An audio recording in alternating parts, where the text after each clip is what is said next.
right? But we're good at effort. We don't have any issue, right? I used to live here in Washington, D.C., so I know how people make effort here.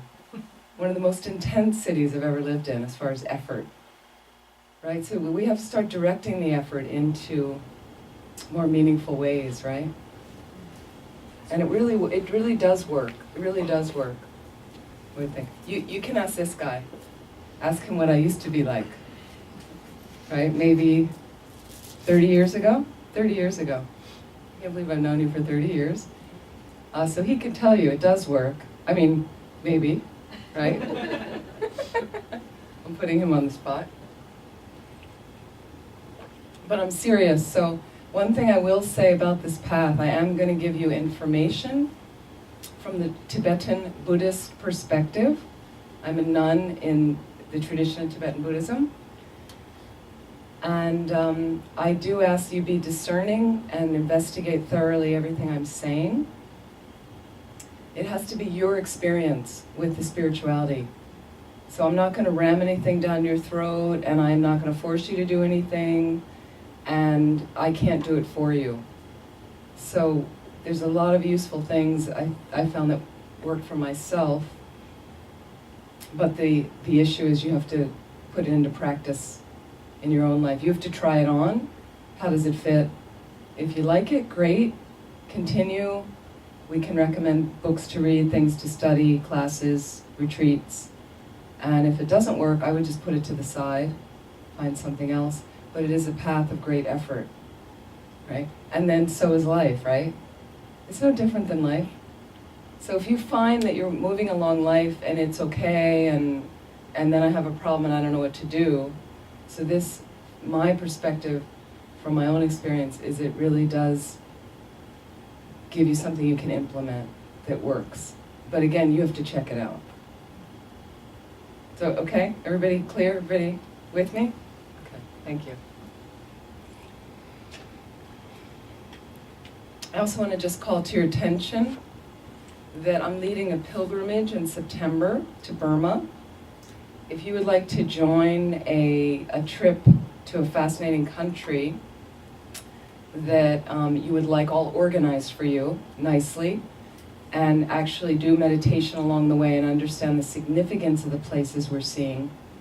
And if you'd like to use some of those places in a more meaningful way than just snapping photos, there's some cards on the table over there. Feel free to pick one up or give to a friend if you think they might be interested. It's a fundraiser for the Liberation Prison Project that brings Dharma into prisons around the world. So Venerable Rubina Kortan, my dear friend, she's on the card too, leading a retreat in Indonesia in June, and then I'm leading a pilgrimage in September. So if you're interested in doing something like that. There's also books they're selling here of Buddhism in a Nutshell that I co-authored with excerpts in here from Lama Yeshe and Lama Zopa Rinpoche. And the nice thing with the book is there's a CD in the back, audio CD, of an 11-hour course I taught of an overview, Buddhism in a Nutshell, that the organization asked me to record.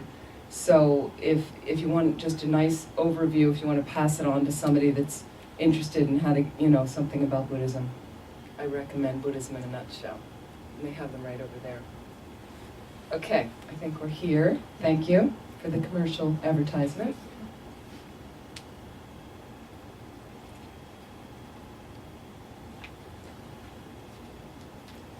So let's start with a little meditation. And mainly just sit up straight. So when we meditate, the most important thing is to have the spine as extended as possible, as if the back is straight.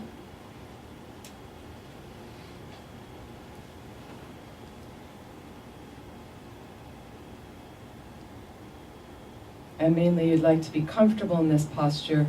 You can sit in a chair, just have your feet straight down, so the body's balanced. We normally put our hands, right palm on the left, face up. The thumbs are touching, creates an opener for the heart chakra. And it's just below the navel. And it's right against the body to keep the body erect.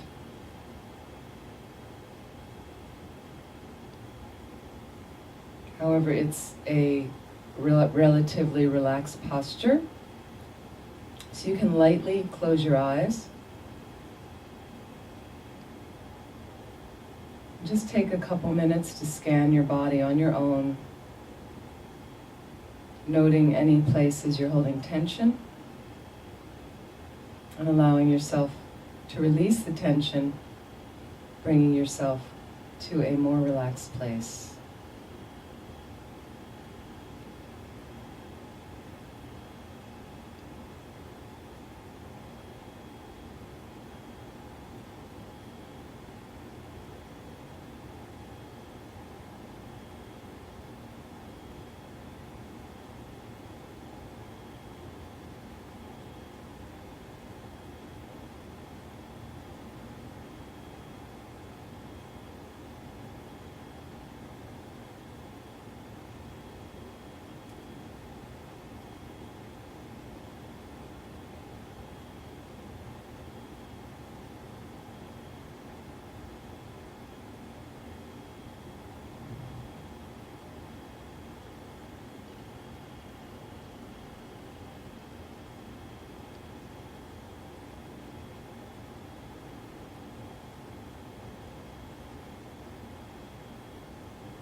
So make sure you release any tension in your brow, neck and shoulders where we're normally holding tension. Just scan the body all the way down and out through your feet and toes, letting that tense energy release.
Take a moment now to consider your purpose for being here. And in setting a good motivation, which is one of the most important things we do in this tradition, you can do it before any activity. And we try to align ourselves with the purpose of moving along a path to full awakening, to become a fully awakened being, a Buddha. That's what Buddha means in Sanskrit. The reason we want to be a fully awakened being, we want to fully wake up, is then you're unlimited in benefiting all other beings, helping all others. So often we're very limited when people ask for our help. Sometimes we don't know what to do for someone, what to say to them. We think negative thoughts at times. So when you're a Buddha, no problem.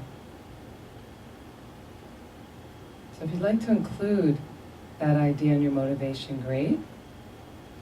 Take a moment and try as much as you can to put your mind in a positive place and set a good intention for this evening.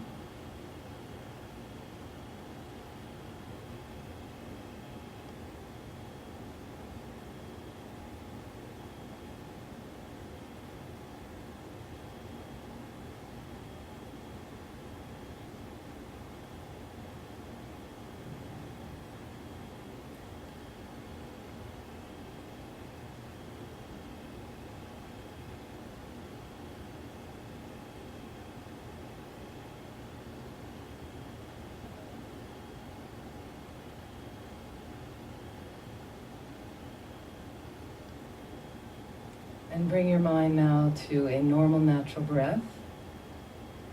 And just watch that little space right at the end of the nose where the air enters in and leaves the body. Or follow the rising and falling of your abdomen, whichever is more comfortable. Stay with one of those.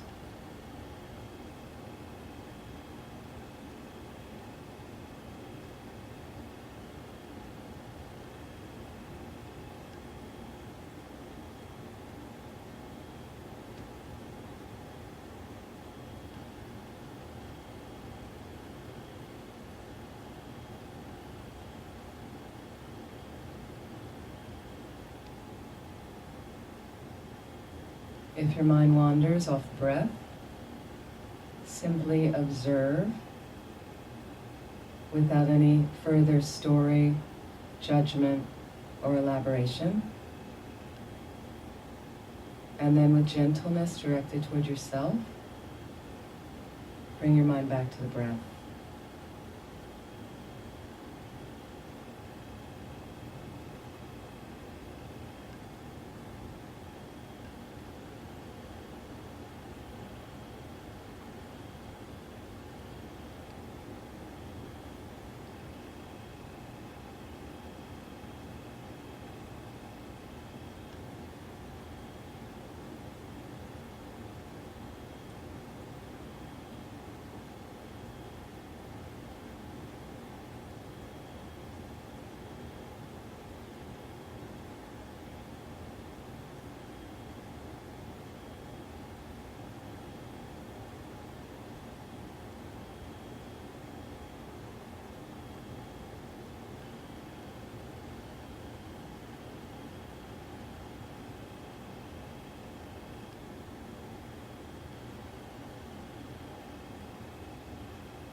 So take a moment and just reflect.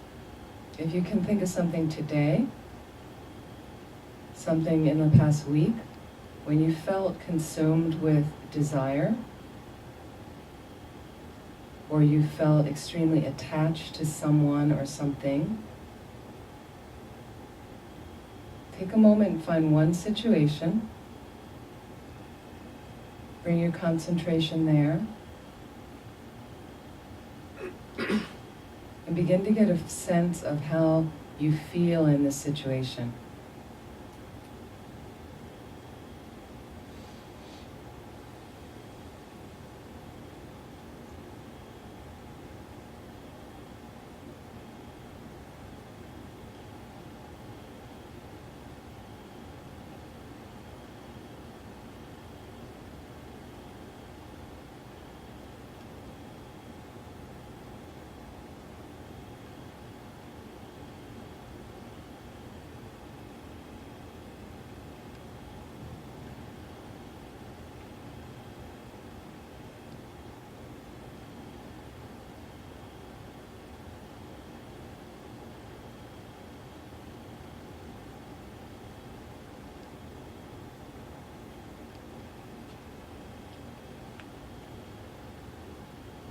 How clear is your mind in the space?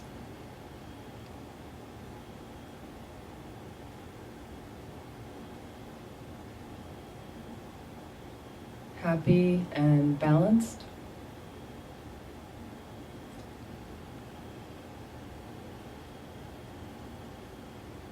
How much of your mind in this situation is focused on helping others?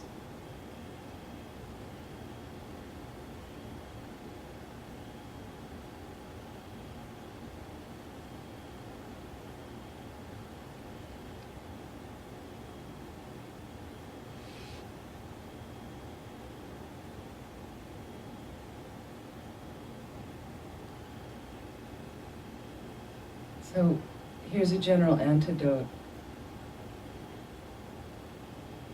The nature of your mind is that it's clear and it's knowing.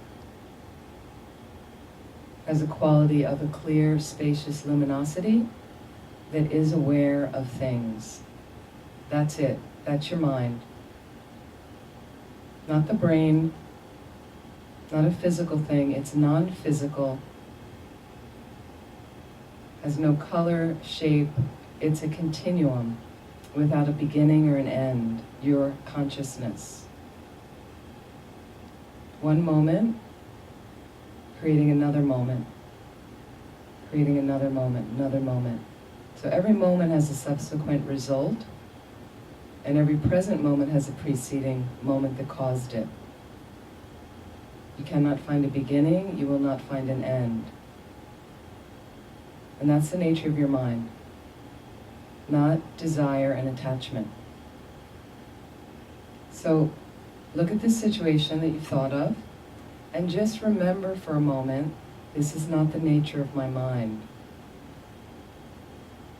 What's coming into my mind right now that's passing through desire and attachment is simply a delusion, meaning an imbalanced state, also called an afflicted emotion,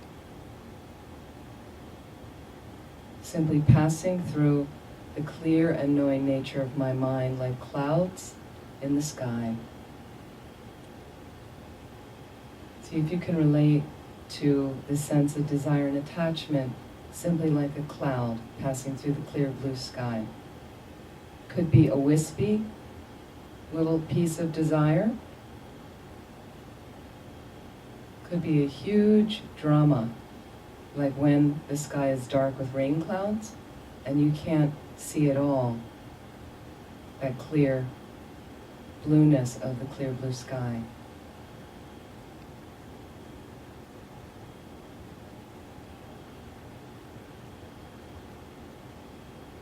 And just note the delusion like that, meaning it's not the nature of your mind and it is impermanent.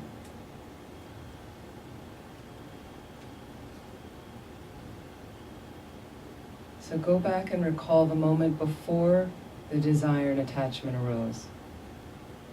Can you remember a space when it didn't feel so apparently there?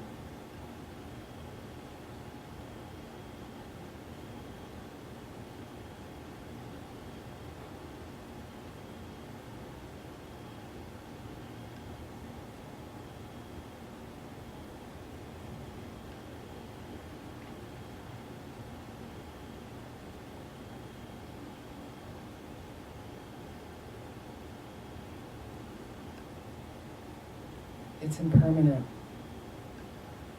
and it's not in the nature of your mind. Okay, so first we can remind ourselves of the nature of our mind, and a second thing is knowing the transiency of the delusions. And a third thing is you can identify with the emotion. You're not an attached person, you simply have some attachment and desire passing through your mind. How does that feel in relation to your desire and attachment? Can you de-identify with it slightly?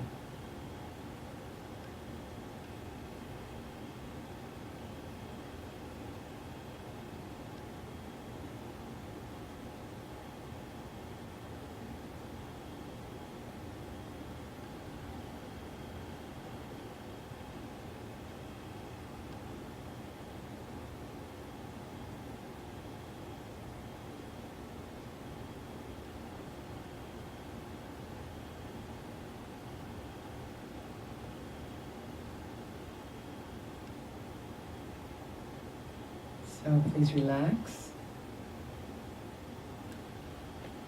and slowly open your eyes.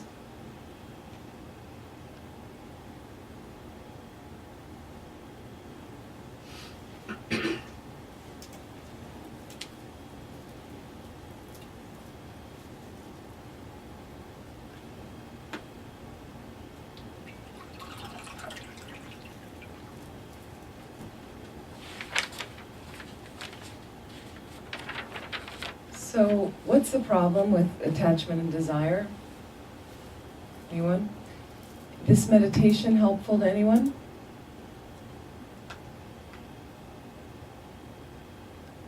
Did it shift your kind of desirous thoughts, whether it's physical, mental, attachment? Yeah, helpful? Right? You can try a little bit, the rest of you nothing, no experience? Okay. So slowly, these are some basic general antidotes to work with. And since a lot of you were not here on the weekend, this idea of the temporary nature of the delusion, first understanding the nature of delusion. Afflicted mental state, in Sanskrit, klesha. Klesha. Okay? So you're not always full and consumed by attachment and desire. Okay, sometimes we think we are, and then we over-identify with it, right? And the other thing is, I also find that desire feeds desire. And I just had a conversation with a friend the other day, so she's off sugar now. She went on this 30-day thing without sugar, and she said the more she eats sugar, the more she wants to eat sugar. Desire, I find, is like that. So the beginning is to understand the nature of the mind. And so since some of you weren't here this weekend, I mentioned that it's the mind in Tibetan Buddhism is separate from the brain. The brain is material. It's matter. You can open it up and look at it under a microscope. You can hold it in your hand. The mind is different, and it's not located in the brain in Tibetan Buddhism, and it's a very hard thing for us to get used to. It's not physical. It's located at the heart center in a subtle energy system. So not at the organ, the heart, in an energy center called the heart chakra. And the mind in its most subtle form is located there. And the mind has a most subtle form, it has a subtle form, and it has a gross form. Okay? And the gross form, I don't mean gross disgusting, I mean gross as far as experiences we can track right now as ordinary humans. So you track your thoughts, you understand there's a thought, and there is a moment, this present moment, cause the next thought, cause the next thought. That's just thoughts. But there's also things called more subtle moments of mind. And sometimes they make up thoughts, but they also make up actions, activities, words, things like that. Okay? And then there's subtle levels of mind. Okay, so I said before, in a finger snap, 65 fluctuations of the consciousness. 65 moments of mind in a finger snap. So we can't catch that. Okay? So we're trying to get understanding of this continuum of the mind. One moment causes the next moment, causes the next moment. And you can track it from when you walked in the door and you got to your seat. You walked in the door, you had moments of consciousness, your eye consciousness took in the visual setup of the room, and then that caused you to make a decision where you would sit. That caused you to put your body in a certain position to move into that place. That moment of mind caused you to then move over to the seat. That caused you to put your body in a position to sit down in the seat. Is everybody following? Okay, gross moments of mind. We can track that. So desire comes in, it just happens to be another imbalance. We have anger, we have confusion, jealousy, pride, doubt, anxiety, depression. They're all just delusions. That's what we would label delusion, klesha, afflicted mental state. That's all. But what happens is the mind gets habituated, and our culture supports it. So drama's okay, and anger's okay, and attachment's okay. And then what we do is we equate attachment with love. So there's this idea that, you know, if you really loved me, people ever say this to you? You would do this. You would be like this. Okay, so we talked a little bit about this week, and if you were here, you cannot answer now. What is love? Anybody? Ideas? What's your idea about love?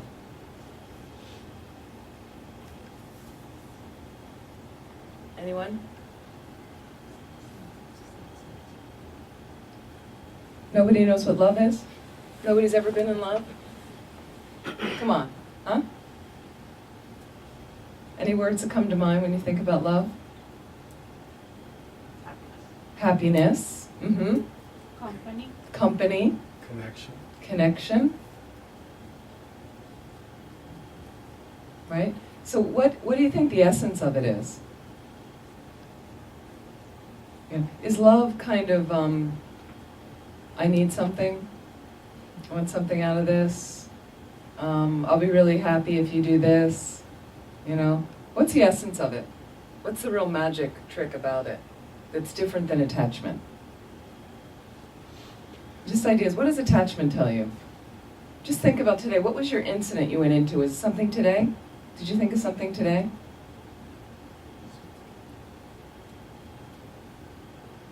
Something? No. Everyone's afraid to answer. That's the unhealthy sides of our ego, right? Well, love could be in different level, like love your country, love your parents, love your children, Okay. love your ex-husband as a father to your children, you know. Uh-huh. Yeah, so there are different things that we love. That's okay. And what if it's a person? You know, and we do have these things. I love your raincoat. I love you. I love, you know. And so what if it's a person that we're sending that out there for?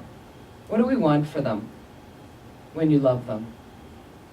Was that happy? You want them to be happy.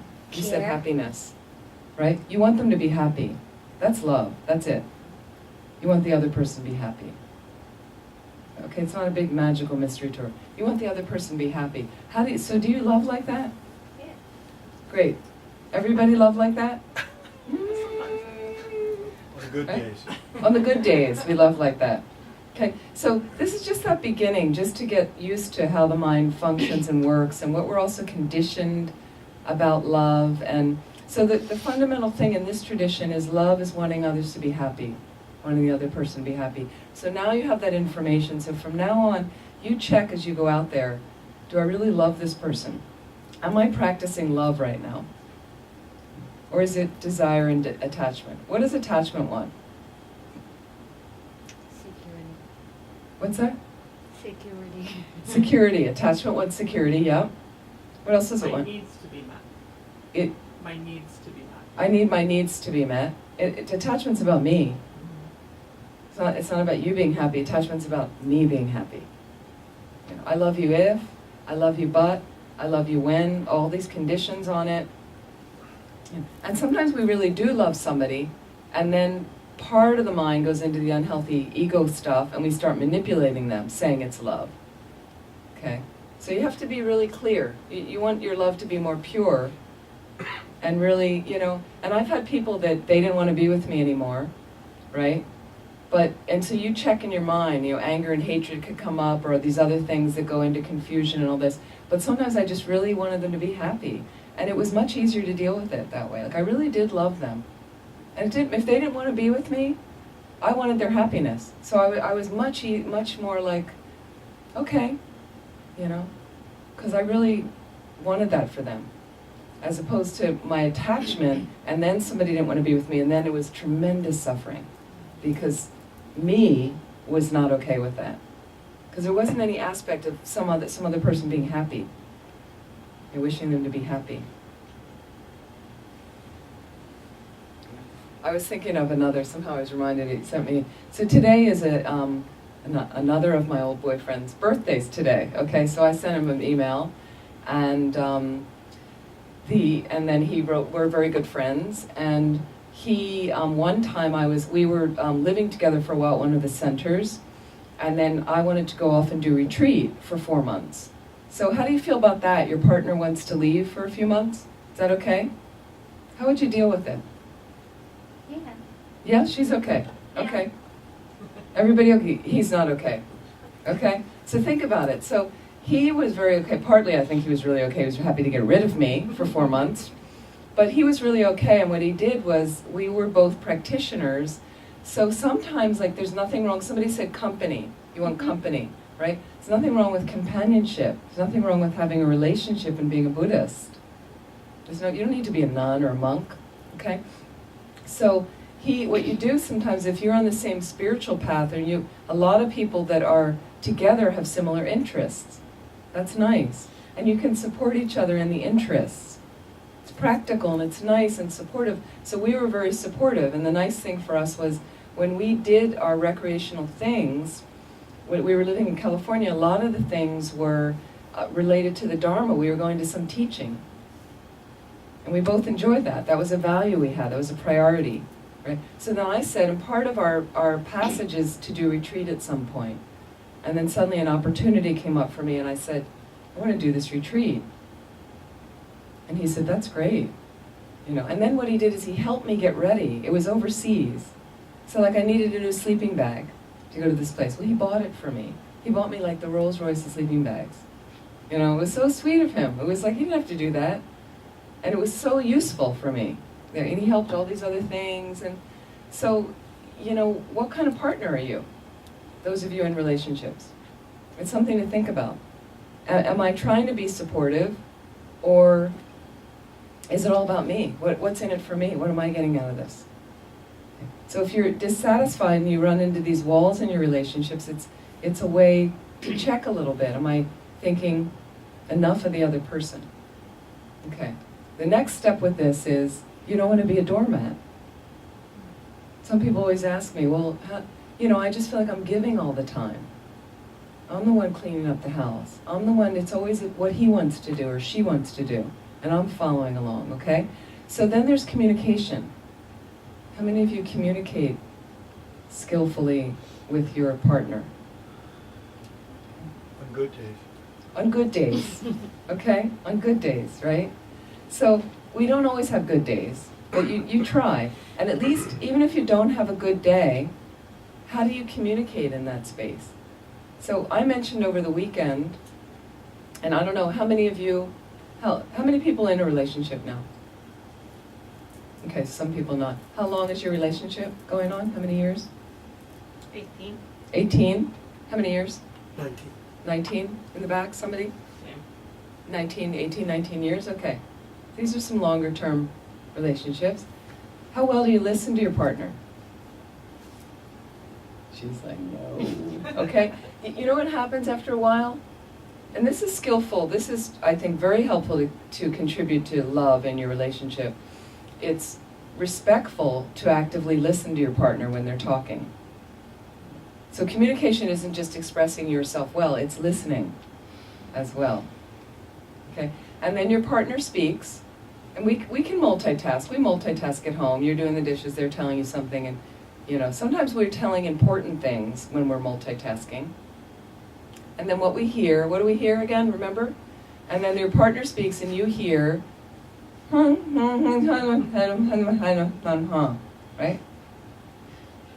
Didn't get much of that. And later they say, but I told you I'm busy that night. And you say, no, you didn't tell me. And they say, yes, I did. No, you didn't. Yes, I did. Right? And then tension comes. And then you go out with your friends and you say, you know, she never listens to me. He never listens to me. He's too busy. I'm not important enough. I don't feel important enough that you listen. And so you have to practice active listening with the partner.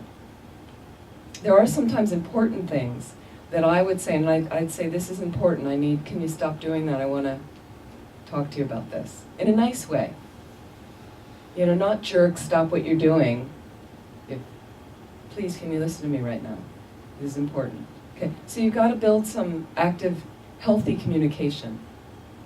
Are you speaking, are you expressing yourself well?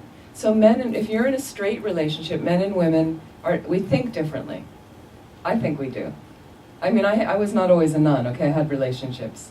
I thought we think differently. I was in straight relationships mostly, okay? So what I noticed was my partner had it all in his head, what was going down. But he wouldn't articulate it to me.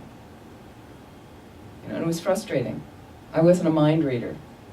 So, you know, so we would get into stuff about, I would ask several times because I didn't get an answer. And then women are accused of being naggers. Is this your situation, right? Some people are like, this is my situation. Okay. So it was frustrating. Fortunately, we were committed to trying to speak okay together. So then we would talk. And I would just say, he wouldn't answer. You know, and I have heard, this came from a man, a very astute man who was a kind of healer in our community in California, he said 70% of the time, men blow women off. Isn't that funny? No one here thinks it's funny. Okay. Okay. 70% of the time, men blow women off, but women do stuff too. It's not like one's better than the other. We do stuff too. Okay. So what I would do is I would ask a question, and we lived in this rural cabin, and we needed to get the wood together for the winter. We had a wood stove. I wanted to help him. So the reason I'd ask, when do you want to do the wood, was because I wanted to help him. He wouldn't answer. Right? So I kind of leave it, and then the next day, when do you want to do the wood? And the third time he'd say, stop nagging me. And I said, well, you never answered me. So then it also helped that I gave information and said, well, the reason I'm asking is I want to help you, okay? And that way we can plan it because I'm really busy.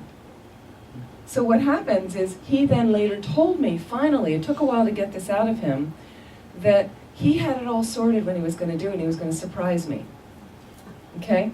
But when I asked him and said I wanted to help you, it kind of undermined his power and the thing he could offer to me. So he said he felt disempowered by that. Okay, so now, but it gives me information about him, right? And what happened is he would do things really late, too late for the wood to be seasoned, for me to use it well. And he wasn't always there all winter. So then we had another level of communication, that I'm sorry, I need it done earlier. Last winter it didn't work very well. The wood was too green. You know, well, so he didn't like that, but at least we talked about, and he said, okay, there's a choice. This is when I can do it later, or you can get someone else to do it. No problem. But then we understand each other. Then I understood more about him, so that the next time I wouldn't be second guessing or asking and things. And sometimes, and there were things I let go of to let him sometimes surprise me. So there's a balance. There's a compromise, right? You can't, and you know this expression, you have to choose your battles. You can't fight about everything. It can't always be your way. It can't always be your way if you're in a relationship. And then there are people, I have some friends, they've been together 30 years. They have a great relationship. And what happens is he runs the show. She's very flexible.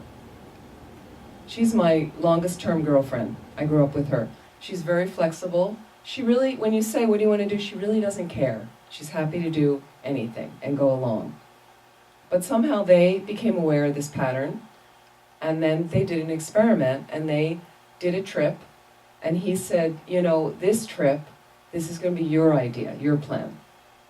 But she also was very willing to exercise that part of her personality she didn't have to exercise. So they made it a little game, that it was like an experiment, like this is going to be your thing. You think up what you want to do, and whatever you want to do, I'll happily go along. And they did. And she said it was really a great experiment for her. It really pushed her into an area of researching what, you know, what would be fun and what would appeal to both of them, and they went and had a great time. So they're very aware, and the other thing they do is, when do you get snippy with your partner? Some people, right? You say something, you know, you're together 18, 19 years. Sometimes you're together 2 years, and a little comes out, okay? So what they notice is sometimes you're stressed, sometimes you're not listening to your partner clearly, you've got something else on your mind you haven't really talked to them about, it's about work, it's about something else, you don't need to tell them every detail. You might have some health issue you haven't discussed yet, something's going on, and then there's something that they're doing that kind of annoys you, right? And then you say something kind of rude. So this couple, my friends, 30 years, right? What they do is they have this permission, this way that they have tried to work on better communication. So when one of them says some offhand remark, the other one turns, and I was in the middle of this, I was staying with them once when I heard this, and I was like, and the other one will turn and say to the partner, what I heard was, blah, blah, blah, blah, blah. But what I think you meant was, I'm really kind of stressed right now. I don't want you to ask me that question. Let's talk about it in a moment. And I'm busy doing this other thing. And then what happens is it's a trigger for the snippy partner to say, like, I know that was rude, I'm sorry. You know, give me 5 minutes. And they did, and they're very harmonious, this couple. They're very, clear about their communication, and they do it with humor when things break down. So just a few things I know I've worked out in some relationships I've had that seem to have really benefited. Like that. Possible? Workable?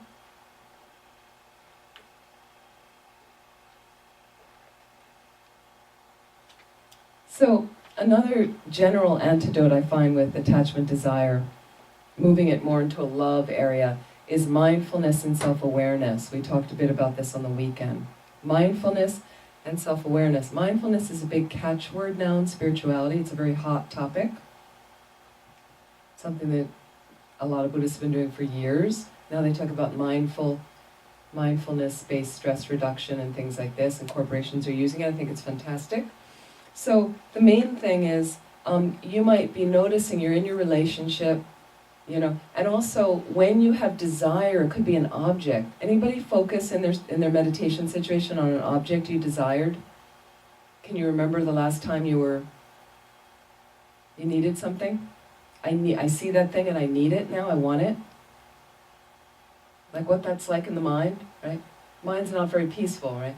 So sometimes I just watch it arise in my mind. I just noticed, I was trying to buy a friend a present today, and I was in this mall, and I went by the mall, and there was a Haagen-Dazs shop. And somehow I think DC is really into Haagen-Dazs, right? I don't see these stores elsewhere, Haagen-Dazs. It kind of disappeared. You can go into a 7-Eleven and buy the tub, but I don't see the shops anywhere. Anyway, there was this Haagen-Dazs shop, and in DC I used to eat a lot of Haagen-Dazs ice cream when I lived here. So suddenly I saw this, and also, so what happened is I watched this mind of arisal come up, like this desire arising in the mind. And what also I noticed is just standing there looking at it, was it brought up old emotions for me, old stories of when I was in DC, when I used to eat Haagen-Dazs.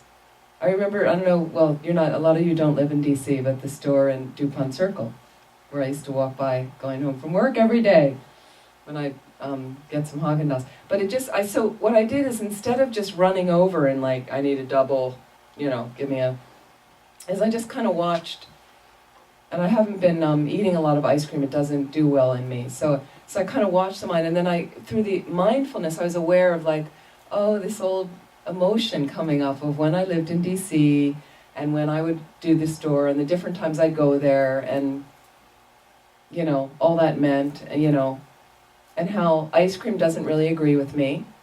So through the mindfulness, and I was like, you're not going to feel good if you eat the ice cream.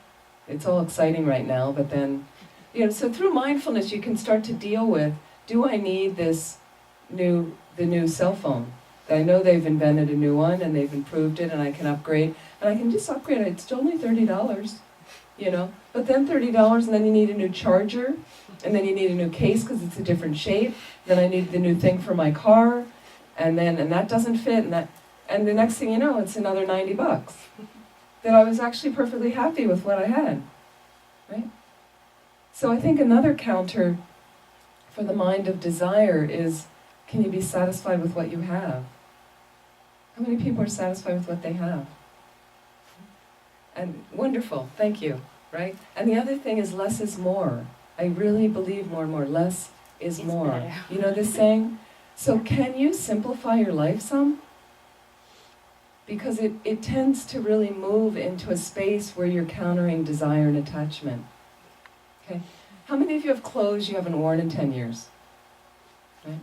How many people here have storage units? Anybody have a storage unit? Okay, right? So the clothes you haven't worn in 10 years, I know some of them are emotional bonds to them. I have clothes like that too. Right? But you don't look at them. You're not going to wear it. Sometimes it's stained. So there's no way you're going to wear it. You know that already. Get rid of it. You will feel unencumbered. Or make a deal with yourself and get rid of half of them then. Get rid of half of them. You can clearly do half of them. What I know is because I don't really have a real permanent place to live, I've had to pare down. And so what you do is do little clean outs temporarily from time to time. You know, you probably have the closet at home, you need to get to the, anybody have a garage or an attic or a basement, right? Those are big things. But what if you just take a box a month? Or a corner of a room a month, like one pile? You know, I mean, be reasonable with yourself. You know the stack that needs to get through. But if you go through it, what I found is I do a little bit of a level clean out, and then I'd save some things. I'm like, okay, these are the things I need from this pile. I made a decision. These are the essentials. These are the essentials from the closet that I'm keeping. I'm getting rid of this bag, but I am keeping those. And what happens is if I go back in a year later, I'm ready to get rid of the rest of it. I wasn't quite ready yet, but a year later, I'm not wearing those shoes. I'm never going to wear those. You know, the stained or the ripped top. Or I know it was a favorite, and you went to your best parties in it, and you're not going to wear it. Number one, it's out of style. It's not going to come back into style. You're too fat for it at this point. Okay, so it lightens the mind up. Really lightens the mind up. Again, you have to check.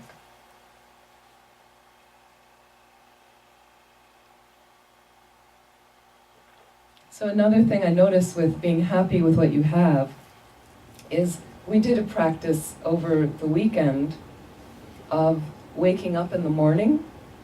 You're in bed, so not even getting out of bed yet. This is where I start my practice. Coming into consciousness. So there's a moment when you know you're awake. Whether the alarm went off or you wake up naturally, it doesn't matter. I would not hit the snooze though, because it's wasted time. Okay, so with the snooze, what happens is you don't really go fully back to sleep. And then the thing is, I hate the sound of the alarm. I really don't like it. Okay. Now I have one on my phone, it's a little more pleasant. But I used to have this alarm, and then it was a travel alarm, and I didn't really like when it went off because it interrupted my sleep. So to have to hear it again, 10 minutes later or 5 minutes later, it's not pleasant for me. Again, you experiment. But what I do is I wake up, and there's a moment when you know you're awake, whether the alarm went off or the light's coming in the room, your eyes are opening. And then I lie there in bed, and I think my first thought is like, thank you. I am back in this life. I'm in this life, still in this blessing of this life I have.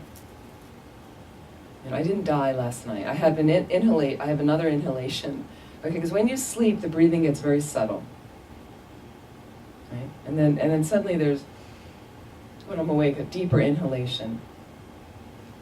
So what I do from that moment is just start some gratitude about my life. Now I know we all have problems. It's not perfect. I don't know your specific stories. We all have problems. However, the fact that you wake up in a comfortable bed with heat in the winter, air conditioning in the summer, it's safe. You're not getting rained on. You have probably food in the refrigerator. We have relatively clean air to breathe, clean water to drink. No shooting. Relative No war. Comfort. What's that? I say no shooting, no war. No shooting, no war. I mean, it's extraordinary. You don't know how good you have it, seriously. Okay, and again, I know we have problems, but put it in perspective, please. You know, and wake up and feel good about it and feel grateful for the situation. Okay, and then you can spend time reflecting 2 minutes, that's all. 2 minutes. Spend some time reflecting on the other advantages of your life. Get creative. I don't know all the situations of your life. So you might have some specific things. I have a loving family. I have good friends. I have a decent job. I have money in the bank. I love my house. You know, I love my car. I live with good infrastructure. I live in a convenient place. I've had a great education. Whatever. I'm healthy. I'm healthy. How about that? I'm healthy. Because when you're not, everything changes. So relish it for a moment. Breathe it in and let it soak through your whole being, body and mind. Gratitude. So what happens is we don't appreciate enough all the good stuff we have, and then also your good qualities. Your good qualities. You have many. You have many. Unhealthy parts of your ego want to tell you otherwise. And what happens is that becomes a pattern. So then you believe you're not good enough, and you never do anything right, and you don't deserve respect. And that's just that something your mind's familiar with that isn't true. So your choice is, what do you want to make your mind familiar with? I'd like to make my mind more familiar with virtuous mind states. Why? Because they make me happier. So I train myself every day. Every day I wake up with gratitude. Okay? And then I think for the next moment, after the 2 minutes, this particularly wonderful, fantastic situation is passing away really quickly, and soon I'm going to die. So what do I want to do? I want to use the day as meaningfully as possible. So can I direct the activities that I do throughout this entire day, everything I do with my body, speech, and mind, can I direct it towards something positive that will get me enlightened quickly so I can benefit all others? And that's the purpose of my day. And with that motivation, I'm going to get up, brush my teeth, have a shower, have your coffee, whatever you do. Okay? That's like 2 minutes, 2-3 minutes. That's it. So can you start your day like that? Okay, because it really shifts the nature of attachment and desire. And then what happens through practice is something doesn't go right that day, and even if it does go right, I reestablish that motivation through the day. Oh, that's right, I signed up to benefit others. I'm having trouble with this person at work right now. But actually, I signed up to also help them. So how can I help them now? They're really pissing me off, right? But suddenly you start to, it changes your perspective. That you signed up even for them, especially for them. Right? Because they show you your mind more than your friends. Because they poke you, okay? It's like the sharp edges. Spiritual practice is, Pema Chodron says this, leaning into the sharp edges. That's spiritual practice. Getting comfortable with the uncomfortable. That's what we're doing. So if you want to run and escape, and every time something's difficult, it'll be a very miserable life for you, I think, because there's always going to be some kind of suffering and samsara. Samsara, Sanskrit word, to turn, to cycle. We're cycling through birth, old age, sickness, and death, and all of that is suffering. All of it is a problem, and it's broken. I'm sorry to tell you that. Okay. However, the more I realize that about life, the more I enjoy it. Okay? Because when my car doesn't start, sometimes, actually it always does because it's a Toyota, okay, but other than that, sometimes it doesn't. I mean, sometimes you might say your car, that's its nature, is not to start. So when it does, I'm delighted. Okay? But what happens is we don't see the car in the right way. So when it doesn't start, we get pissed off, and it ruins our entire day. It doesn't have to. Okay? You get sick, doesn't have to ruin your whole life. I do know people that saw grave illness, they got cancer or AIDS, and they saw it as an opportunity. It's all about your perspective and your attitude. Okay? So it's really up to you. You know, how do you want... I know people that wake up with a groan. How many of you wake up with a groan with dread in your mind? I know people that wake up like that. It's your choice. And what happens is if you wake up with dread one day, and you wake up and you let it go for a month, and you let it go for a year, then you're very familiar with waking up with dread in your mind or waking up with a groan. It's just habit. It takes about 2 weeks to make a habit. So if you really want to try and get this thing going in the morning, try it for a day, get it going a second day, a third day. Make effort and force yourself a little bit to see if you can sustain it. What happens with practice, even those of you that have a meditation practice or you try, is you miss a day and then you give it up. So just start the next day. Start the next day. And you really have to push yourself a little bit, because if you have too many days not doing it, you don't have a pattern to do it. So you're like, oh, it's too much trouble. It'll make you happier. Most people say when they once they get a motivation going, if they miss it one day, they get cranky. So they start to see the benefit. Lends a lot of support for your mind, like that. Okay. So mindfulness, self-awareness. So then I'm better able to watch myself go by the ice cream store and to suddenly watch all that's coming up in my mind, and then say, I don't really need that. It's nice to see it. Happy to see the store, and then I kept walking, okay? Or you can go in and have the ice cream. Okay, and ice cream's a mundane thing. Okay, but it's not a source of happiness. So what we do is we then impute. Okay, so here's the next thing that happens. For those of you familiar, let's talk about intimate relationships maybe. Intimate relationships. First of all, we talked about this a little bit last weekend. What's really out there? And what happens is our ignorance, our confusion in life in general, we're confused about stuff sometimes, would you agree? Sometimes we don't know, we misinterpret something, okay? Somebody sees it one way, we see it one way, we get a story going, our story's right. And then you see the whole story and you go, oh, I was wrong, okay? So what happens is, you have this being walking towards you. I don't know, nobody's going to admit, is anyone in love in the room right now? Anybody in love? Anyone in a new relationship? No one's answering, of course. Right? Everybody's so, in DC people are like, in this area a little bit, don't want to say, right? Got my reputation. I wish.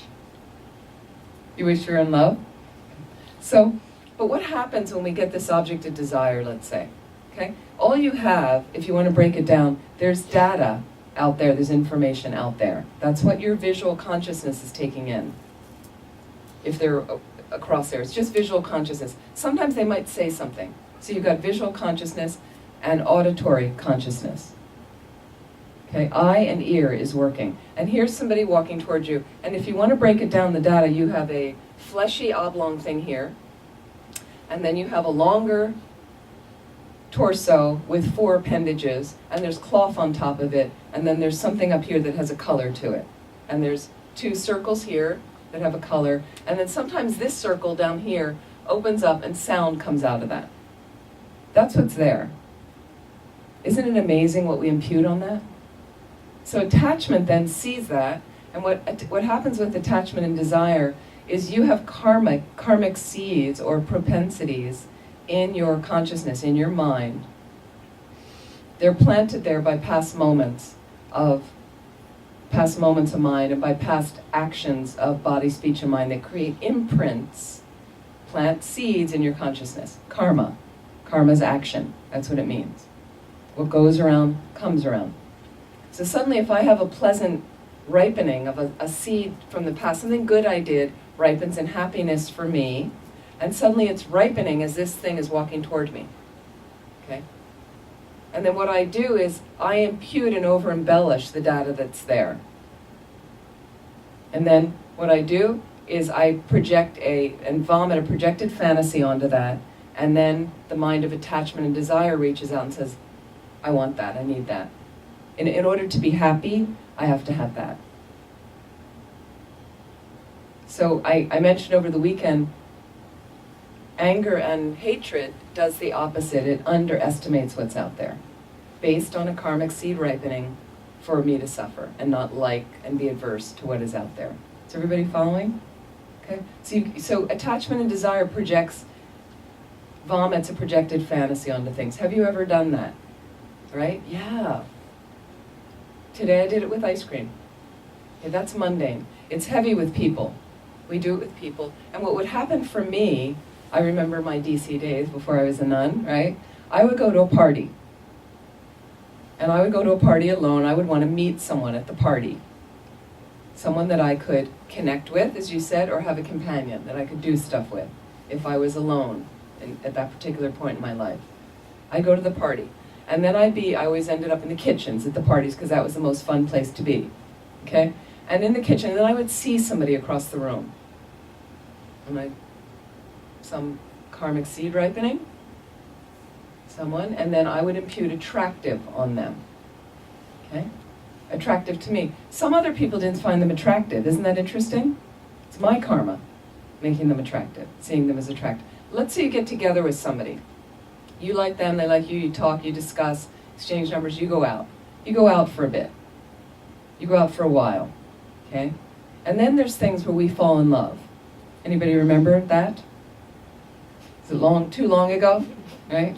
We fall in love. I think that's hysterical, falling in love. I call it falling into obsession. Right? Are we really falling in love? Okay. Love is something that grows and it's vast and expansive and has no limits. Real love. That's been my experience with real love. I do think I really love some people in my life. Very fortunate that way. And that's vast and expansive, and I really want them to be happy. And when good things happen to them, I'm thrilled. And when bad things happen to them, I try to help because I want them to be happy. Right? So what happens is you fall into obsession, right? And then in the beginning, remember, you want to spend all your time with that person, every moment. I know I had one of my friends sometime would say when one of their friends would meet someone, close friend, okay, see you when you break up. And don't we do that? We'd spend all this time with the person, and let's say it goes along in the beginning really well for a while. It's really fun. We feel on top of the world. It's delightful. It's wonderful. And then at one point you decide to introduce them to your friends. Do you remember this moment? Decide to introduce them to your friends. And they come and you have dinner. Or whatever. And then they leave and you separate. And then later you say to your friends, so what do you think? What do your friends say? This is your object of adoration. They're an Adonis set to you. They're perfect. Perfect eyes, they're wonderful. It's too late to ask your friends. Right? So sometimes what would happen is I would ask my friends, and my friends would say, he's all right. I was stunned sometimes. Are you kidding? Why? Because that's not the way that person appears. They're not inherently perfect or an Adonisette for everyone. Everybody sees them differently. Attachment doesn't let you see it differently. Totally glommed on desire. Manipulates you. Makes you miserable. Okay? And you want to have them. And you want to be with them all the time. And your life isn't balanced.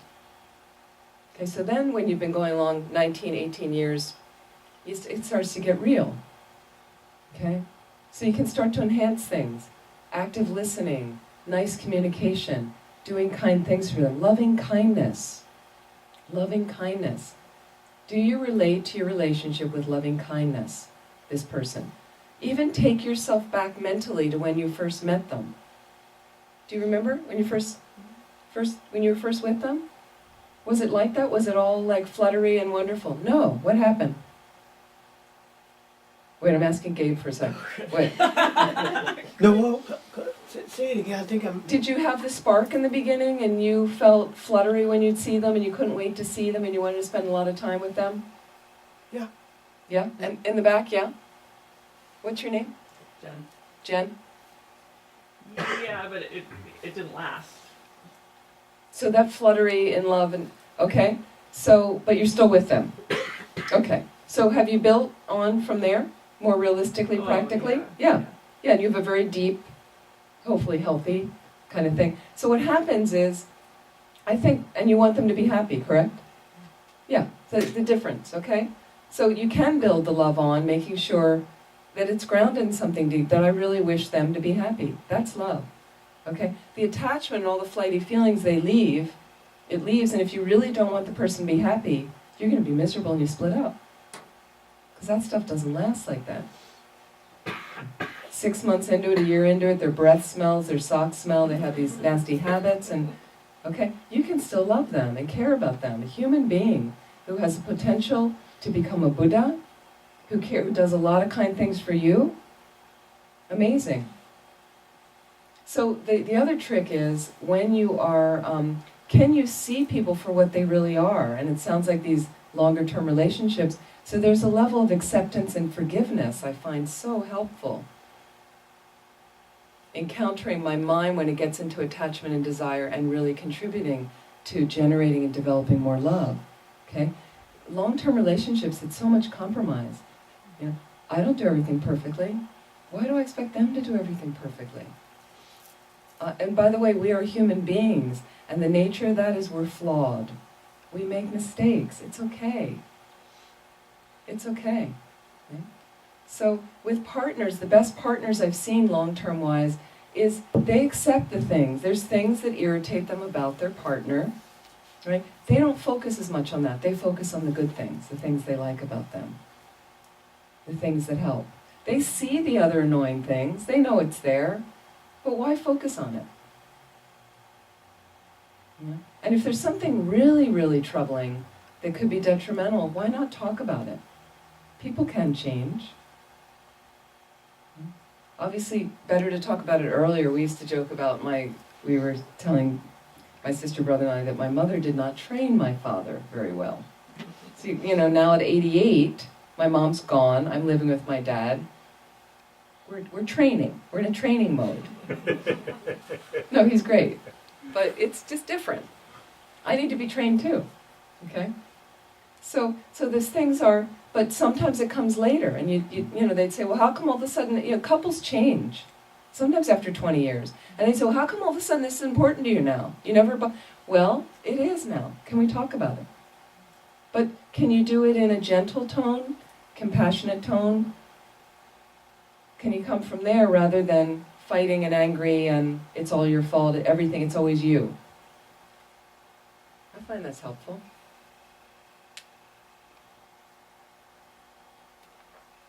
Do you forgive them for the stuff they mess up? Or are you holding on with a grudge to stuff? Doesn't contribute to healthy relationships. Right? Don't you want to be forgiven for stuff? I would really like some of the mess ups I made for them to be like, I'm letting that one go. It's gone now. It's finished. I like that. I get a fresh start with it. Okay, thank you so much. Now we can go on in a new way. So the next level with this, I was thinking with relationships, is, again, not being a doormat. So healthy relationships and loving relationships are not about codependency and enabling people. So we talked about on the weekend becoming a bodhisattva warrior. So this is, a bodhisattva is a Buddhist saint, and they're on a path to become enlightened to benefit others. And in our training we can be bodhisattva warriors because warriors don't go to war with people, they go to war with their delusions as they arise in their mind. So, you're noticing desire come up, and I'm kind of trying to counter that with mindfulness, remembering the nature of my mind, de-identifying with the delusion. Things like that, working, along those kind of lines. And so if somebody's seriously abusing you, that's not love, by just letting them continue to do it. That's stupidity. Now, I'm not laying a trip on you, it's just that that's not using your wisdom and compassion. So do get help if it's something really serious. Reach out to friends, try to have an intervention, talk with them. If they're, I know people that live with alcoholics that aren't in treatment, and all kinds of things we get into. So it doesn't mean you abandon people, but first work through discussing with them. It can be later in life and you just say, I can't do this anymore like this. I care about you too much, and our family. This isn't good enough for us. This isn't really what we signed up for years ago. So find some way, whether professionally you need to get help, whether through therapy, whether through family interventions, if it's something really, really serious.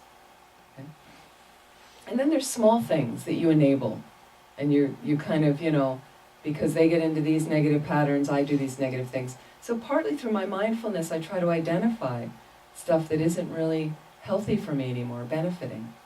People get into overeating things. The amount of TV you watch with shows that maybe aren't so beneficial. So where can you just make slight adjustments? You can't start sometimes with really radical, drastic things. Can you start with little steps?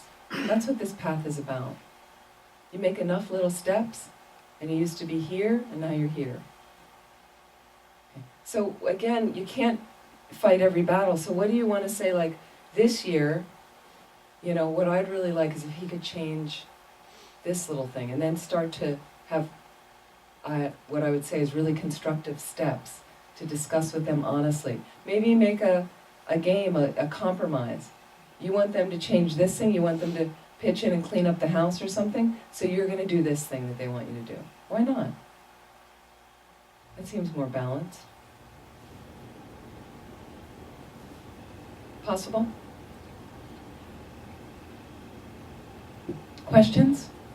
Excuse me, comments?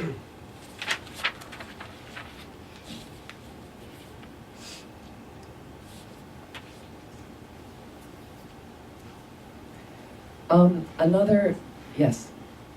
So, part of the human experience is to fall into things. I mean, it could be love or whatever, but is to, you know, and if it's sort of harmless, maybe, you know, it's kind of the way we're wired to do that. And should we always resist that, or is there a way to embrace that part of being human too? So you mean to fall into a relationship? Well, it could be, you know, a great dinner. You know, I mean, we're talking about relationships tonight, but you talked about ice cream, or could it, to get excited about things, you know. To enjoy things? Yeah, so it's not about like detachment. Okay, you'd say the opposite of attachment could be detachment. And detachment doesn't mean that you're just numb to everything. So I find by understanding, accepting more the nature of samsara, again, the birth, old age, sickness, and death, this cycle we're going through, what I've noticed is by understanding that nature, I do enjoy stuff more. So let's say I'm invited to a dinner and somebody makes a lovely dinner and I'm looking forward to seeing this friend and spending the time. It's in a realistic, balanced approach. And sometimes we take a family holiday. How many times has this happened to you? Or you've got an event that's going to come up and you look so forward to it for a while and there's so much loaded into it. And then it doesn't exactly go the way you thought. Sometimes I know when I teach courses around the Christmas holidays, you know, people are all geared up, they've got these family things. Sometimes they're dreading it. So they load themselves up with tremendous anxiety before they drive to mom's house and do the thing. And sometimes they'll come back and go, oh, it wasn't really that bad. Or they load it up that they're expecting this fantastic time and my sister's going to be there and my cousin, and they go and it just didn't, totally nobody was connecting. And somebody had a fight and they're miserable. So sometimes you're on the vacation, you've so looked forward to it, it's such a huge thing in your mind, and then what happens is I've seen people where they come to the last day of the vacation, they still have a full day, but they're miserable because it's ending. So I think in this balanced nature of, I need a vacation, I love to have a break and I'm not going to go into work and I've saved the money and I planned this thing and now I'm going, you know, but it's balanced. It's not like this is going to be the source of my happiness. Because if a vacation was the source of your happiness, if you were on vacation all the time, you would get happier and happier and happier, and that's not the way it works. You get bored after a while. So I think just lending that balanced thing of, we are going to have dinner. I am going to get the new cell phone now. I'm upgrading my smartphone. And you know what? I'm doing it noticing that this is a tool for me. It's very useful. I weighed all the balances and the advantages, and I needed to upgrade at this point because mine couldn't, the battery, whatever, it wasn't working as well. And I know that in a year they're going to have a new one out there that I'm going to want, but maybe I can keep this longer and be satisfied with this. So then get it. So I don't know if you see the difference. It's just a much more balanced place of mind like that. So could we engage with everything like that? Whether it's food or physical recreation and partners and our kids. The hardest thing is our kids that we're attached to. How many of you have kids? That's a hard one for people. So the same thing with our kids. Can I have a balanced approach, a balanced mind? Okay, we were somebody's kids once, and we still are with some people. Okay, but some of our parents now are quite old, so we're even more being the parent in some regard. Okay? But we were someone's kid, and we wanted to go off and do things they didn't want us to do, right? Okay. So with your kids, the best thing you do is you try to get them educated, you set up a certain level of values. What else can you do? They have their own karma ripening, and they're going to go off and live their lives according to what they want to do. So the best thing is you just set up the thing. I do know people that set up things like that, and still their kids were drug addicts. And I know people that really messed up, and their kids turned out great. So there's very little control you have in that. So again, you want them to be happy, you do the best with them. I know some kids that never got independent. They're still struggling, and the parents had various decisions to make, and some of them decided to cut them off. You'll figure it out on your own. I'm not going to keep supporting you. And some continued to support them, and the kids never got independent. It's your choice. It's your decision. There's parents I know that don't spend a lot of time with their kids. That doesn't mean they don't love them, but they don't feel like they need all that time. I know other parents that like a lot of time with their kids and don't get it. So do you want to pull on your kids? When am I going to see, I used to walk in the door and immediately my mother would say, like, can you stay another day? Like, she wouldn't even enjoy that first moment. It was immediately like, can you, I'm like, I just got here.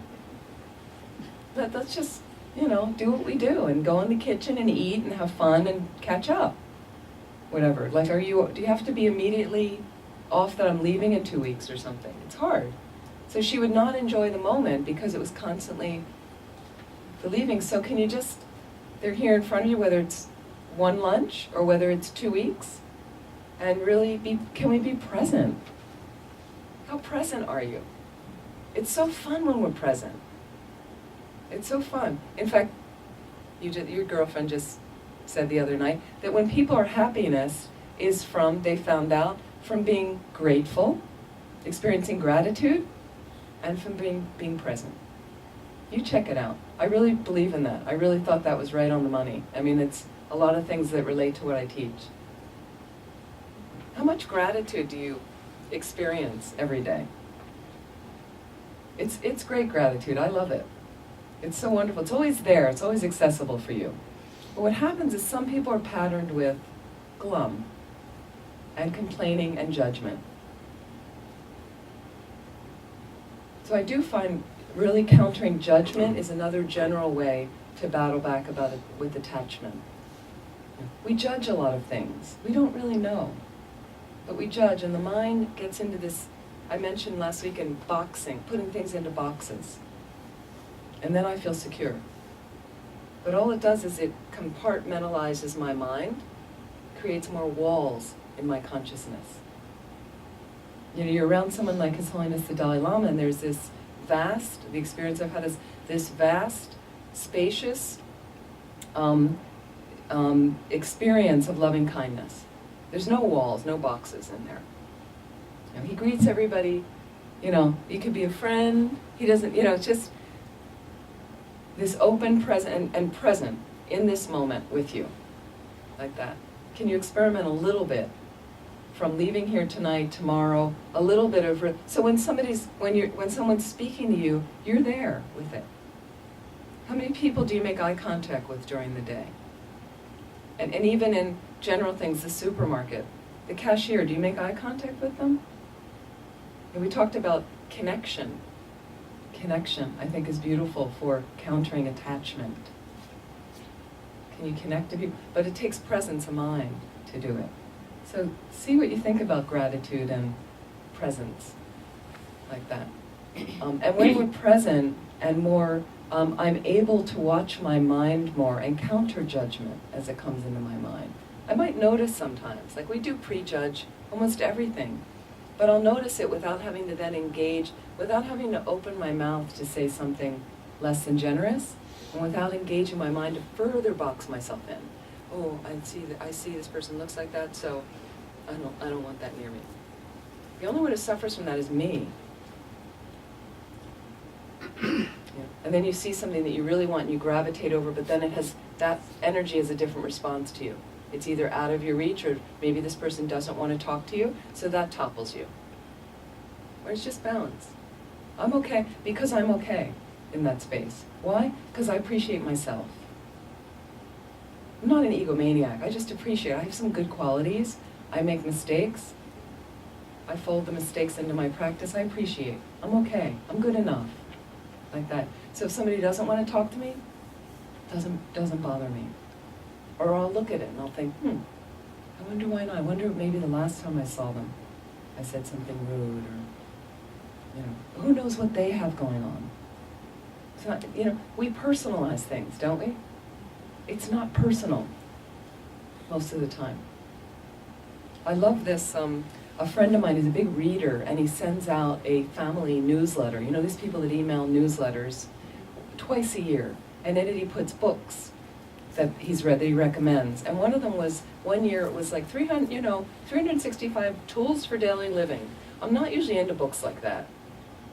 But he put a couple of the first couple down, couple of the tools. The first one was, I found this helpful, the first one was, it doesn't matter.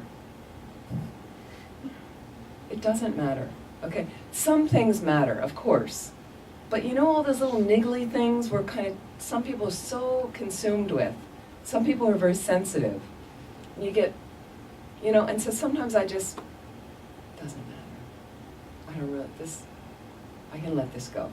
That was rule number 1. Number 2 was, I know this is shocking, no one's talking about you. So we take things very personally sometimes. Somebody's having a bad day, it's got nothing to do with me. The unhealthy sides of our ego love to build up that it must be about me. They must be talking about me. People are so busy with their own lives to be thinking about you. I know sometimes they're thinking about you, but most of the time, no. So let it go. Let it go. We're okay. Why? Because you're doing the best you can do. That's what we usually show up with, generally. And if it's not the best you can do, only you know that. So wake up. Figure out what you need to do things a little bit better.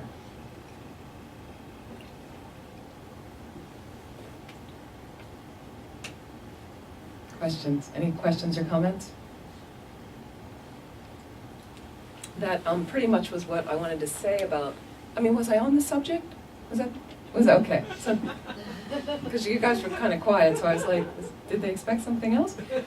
Mostly that's what I wanted to talk about tonight. I don't know if that's helpful with countering attachment, desire, and contributing to love. Love is fantastic. It's one of the, I think it solves everything. I honestly think, esoterically, practically, love is all there is. I really think if you bring everything back to that, and if you can really spend time every day, it can just be a few minutes. First of all, it starts with loving ourselves. It sounds cliche, but it really does. So a lot of us have this superficial idea, or this idea that we want to love other people and I really want to be in a loving space, but it's superficial because we haven't started here to really care about ourselves. So you can start to make some changes in your mind. Do you forgive yourself and accept yourself for some of the flaws that you have? Because you're human. We're not a Buddha yet. We're Buddhist. Okay? It doesn't mean you're perfect yet. So I make mistakes all the time. And I'm okay with that now. I didn't used to be, but I am now. Right? And I can always apologize to people. Okay, so when I come from that place, now I'm better. And it is this incredible vast space. It has no limits, love. And anything can be sorted with love. Anything at all. Anything at all. Sometimes I want to get dropped in the middle of Syria and go to the ISIS warriors and really love them. And, in some ways. But you can do it across the planet through meditation.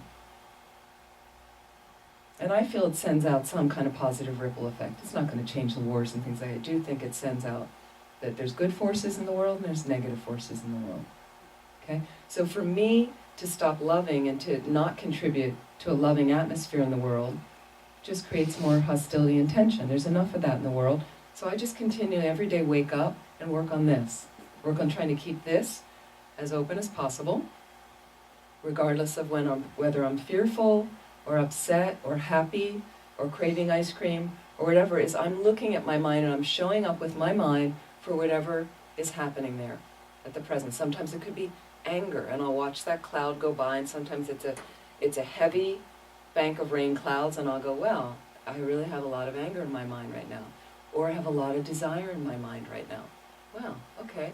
So let me get a little bit more balance there. If I run after this or run away from this thing, it's just going to create more kind of freak out here. So I ask myself, what can I do about it if something turns up like that? Sometimes there's concrete things I can do, then I do it. If it's beneficial, do it, act. If there's nothing I can do, let it go. Don't allow yourself to be toppled by it. And take yourself back to this wish so much that I want you to be happy. I want this person to be happy. I want this office space, I'd like everybody in it to be happy. I'd like all the terrorists in the world to be happy. I'd like my husband to be happy. I'd like my kid to be happy. You know, just whatever community you want to exert it in. It can just be, you can have an image of yourself across from you. And you send some loving kindness towards yourself. Just, you can have a 5-minute meditation in your mind. May you be happy. Send light over to yourself with that wish. May you be healthy. Send some healing light over to the front visualization of yourself. May you be free from suffering. May loving kindness manifest throughout your life. Okay? Those are sometimes my 4 wishes. You put them into your own words. But sometimes I'm driving, right? And somebody cuts in front of you, right? You want to give them the finger. How helpful is that, right? So what I do is, and I did this through familiarity. I notice, first of all, okay, I said mindfulness, one thing. I notice irritation arising in my mind. I want to say jerk. That can come up in my mind, and I'll watch that, and I'll go, thank you, because I have previous patterns of that in my mind. And then, because I've also got other patterns, may you be happy. May you be healthy.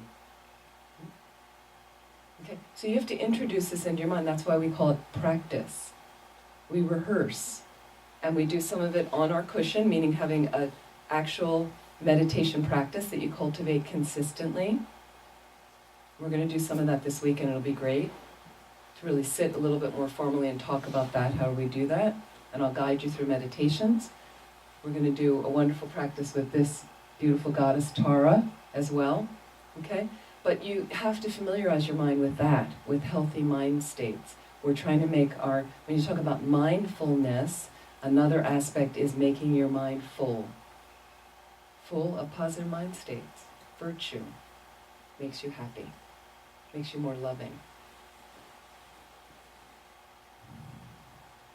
Any last questions, anything?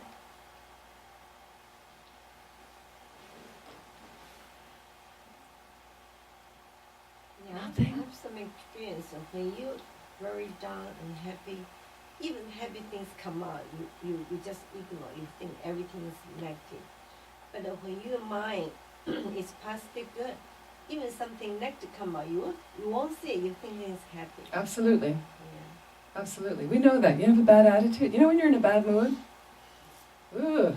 So what happens is, because of my meditation practice, I can wake up in a bad mood. Okay, just because I'm a nun doesn't mean I'm beyond delusion. Right? I have many delusions. I wake up in a bad mood, right? And right away I can counter it. Because first of all, I noticed it. And in meditation, the whole thing is about adjusting your attitude.